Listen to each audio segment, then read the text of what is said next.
საქართველოს ტექნიკურ უნივერსიტეტში დასაქმების კვირეული გრძელდება. დამსაქმებლებს შორის არის ტელეკომპანია იმედიც. მიზანი სტუდენტთა და კურსდამთავრებულთა დასაქმებისა და კარიერული განვითარების მხარდაჭერა.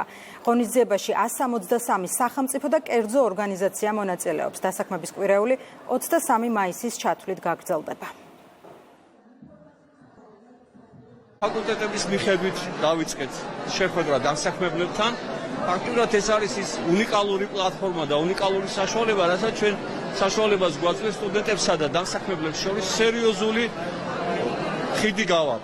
ეს არის როგორც კერძო სექტორი, არის ბიზნესი, ასევე სახელმწიფო ორგანიზაციები. დასაქმების ბაზარს ეძლევა შესაძლებლობა, რომ უმაღლესი კვალიფიკაციის, კარგად მომზადებული ახალი კადრი მიიღონ, შესთავაზონ, მათ კონკრეტული შეთავაზებები გაუკეთონ და დააკომპლექტონ, გააძლიერონ საკუთარი ადამიანური რესურსი. მეორე მხრივ, უნივერსიტეტი აგრძელებს თავის ისტორიულ მისიას და აი ამ ინტელექტუალურ რესურსით ამარაგებს საქართველოს შრომის ბაზარს. იმედი მაქვს, რომ დღევანდელი დღე მოგცემს შესაძლებლობას, რომ ჩვენს გუნდში მივიღოთ ახალი ადამიანები. ან მივცეთ მათ შესაძლებლობა, რომ გაიარონ სტაჟირება, სწავლება და აიღონ ჩვენგან გამოცდილება.